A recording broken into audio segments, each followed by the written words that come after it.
now watching the first episode of NCPH TV, and I am your host, your very own host, Hokage Mike. And right now, nasa Antipolo po ako, kasulukuyang hinahanap yung taong guwapo, pogi. Balita ko dito daw siya nagtatrabaho. Nasa labas ako ng opisina niya. Ito po yung opisina niya. Cyber Cafe. May picture ng isang payat na ibon. Hindi ko alam anong pangalan yan. Basta yun na yun. Kasalukuyan ko pong hinahanap yung taong ang pangalan ay Nathaniel Ferrer, aka Master Pogi. Teka, magtatanong tayo kung sino siya. Pare ko may hinahanap po ako. Wala rito. Hindi mo pa nga alam eh. And deadly weapons and liquors inside. Hindi po ako yun. Hindi po ako yun. May kakilala ka po bang Master Pogi? Wala. Hindi po ako yun. Live interview po to. Ambush interview. Balita ko dito daw siya nagtatrabaho sa Cyber Cafe. Roadrunner, pare. Roadrunner po, Roadrunner. Mukha yung mong ibon niya na walang makain ng ilang linggo Ano yan, display po yan dito para wala talagang makain. Baka po nasa loob yung hinahanap nyo. Hindi ko lang po sigurado kung nandiyan po yung hinahanap yung tao. Ganun. Ito po kasi ang pinakaunang palabas ng NCPH TV. Alam mo ba yung NCPH? Narinig ko na po. Narinig mo? Saan mo narinig? Sino ka bata?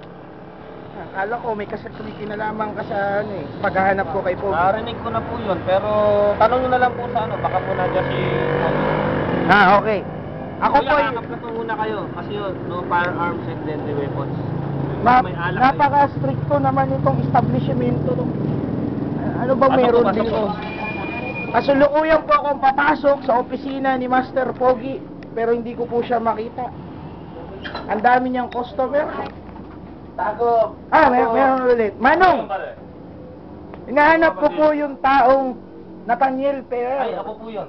AKA, ako po pala si Mike. Ako po ang host ng palabas na ko.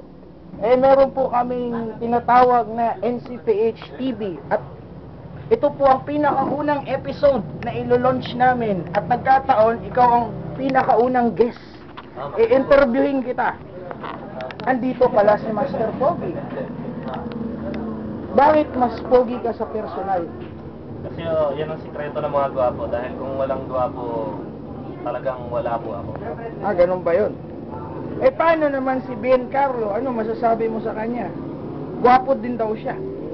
Pagbigyan nyo na lang kasi first time niya nagkaroon ng girlfriend, kaya dapat pagbigyan ng mga taong ganyan. Narinig mo yun, Ben Carlo? Narinig mo yun, galing yun sa pinaka-pogi sa lahat ng pogi. Meron pa akong katanungan sa iyo, Master. Ano masasabi mo sa world peace? World peace. Kailangan talaga natin yan dahil dapat nang magkasundo ang mga tao sa mundo. Bakit gusto mo magkasundo ang mga tao sa mundo?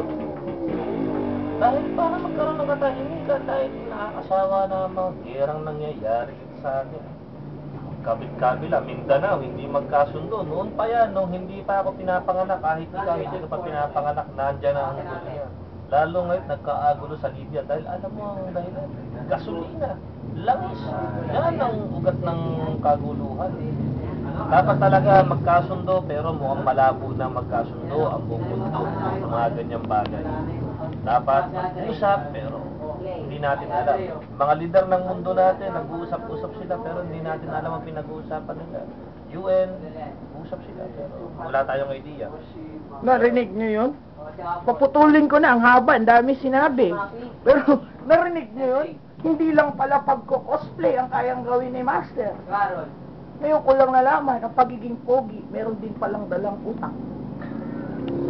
Kita mo. Andito ako ngayon sa page ko. Ito ang favorite pastime ni Master Pogi. Yan ang Facebook account niya. Muntik na ako nadulas. Yan po ang Facebook account ni Pogita. Uy! May guest ka pala. Andiyan pala si Port Hokage. Naligaw. At saka yung anak niya, si Naruto. At mag-i-edit na ako. At mag-i-edit na kami. Salamat sa panunood. Hanggang sa susunod na palabas. Bye-bye!